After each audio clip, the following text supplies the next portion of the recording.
मैं केवल एक बात कहना चाहता हूं कि अगर संभल के बारे में हम जब बात करते हैं महोदय, एक लंबा सिलसिला है इस संभल का, और अगर मैं संभल की जब चर्चा करता हूं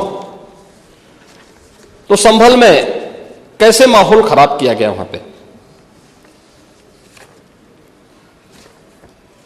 ये संभल में दंगों का जो इतिहास है 1947 से ही प्रारंभ होता है।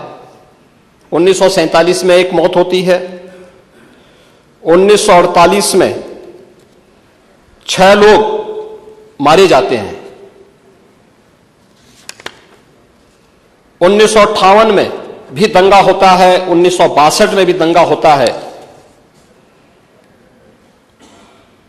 1976 में भी 5 लोगों की मौत वहां पर हुई थी,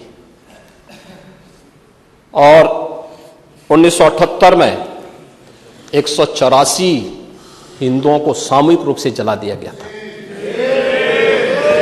184 हिंदुओं को हत्या हुई थी, हिंदुओं की हत्या हुई थी और जलाया भी गया था, और 184 हिंदू मारे गए थे वहां। 184। मैं वही तो कह रहा हूं ना, आप उस सच को स्वीकार नहीं करेंगे, आप उस सच्चाई को स्वीकार नहीं करेंगे, और लगातार कई महीनों तक वहां कर्फ्यू था। 1980 में फिर दंगा हुआ था, एक मृत्यु हुई। 1982 में फिर दंगा हुआ, एक मृत्यु हुई। 1986 में 4 लोग मारे गए, और 1990 फिर 1992 में 5 मौतें हुई, 1996 में 2 मौतें हुई। ये लगातार इस सिलसिला चलता रहा 1947 से लेकर के अब तक। 209 हिंदुओं की निर्मम हत्या वहां हुई है संभल के अंदर, 209 हिंदुओं की, और एक भी बार किसी ने उन निर्दोष हिंदुओं के लिए कभी 2 शब्द नहीं कहे, उनके प्रति, उन परिवारों के प्रति संवेदना के शब्द नहीं कहे। महोदय, जो आज घड़ियाली आंसू बहा रहे हैं, ये लोग कभी भी उन निर्दोष हिंदुओं के बारे में कभी 2 शब्द नहीं कहे। वहां पर 1978 में जो दंगा हुआ था महोदय, किस प्रकार की स्थिति थी। एक वैश्य जिसने सबको उधार दे रखा था पैसा,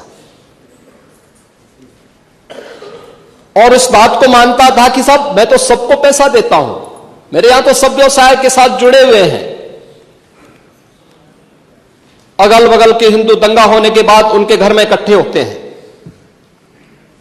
इकट्ठा होने के बाद उनको घेर लिया जाता है। घेरने के बाद वो बोलते हैं, भाई आप हमें क्यों घेर रहे हैं। कहा जाता है, नहीं, क्योंकि तुम इन हाथों से पैसा मांगोगे, इसलिए उनके हाथ काटे जाते हैं, फिर उनके पैर काटे जाते हैं, और फिर उनका गला रेंद करके हत्या होती है।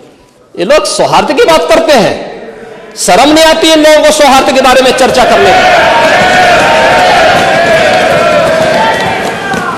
1978 से जो मंदिर आज निकल रहा है, 1978 से इन लोगों ने कभी खोलने नहीं दिया उस मंदिर को, जो आज बजरंगबली का मंदिर निकल रहा है। जो वहां पर आज 22 कुएं किसने बंद किए थे, इन 22 कुओं को भी वहां पे बंद किया गया, और वहां का माहौल इतना तनावपूर्ण किसने बनाया था। ये पत्थरबाज कौन थे। एक भी गिरफ्तारी बिना साक्ष्य के नहीं हो रही है। और याद रखना, जिसने पत्थरबाजी की होगी, जिसने माहौल खराब किया होगा, उसमें एक भी बचने वाला भी नहीं है, एक भी नहीं बचेगा।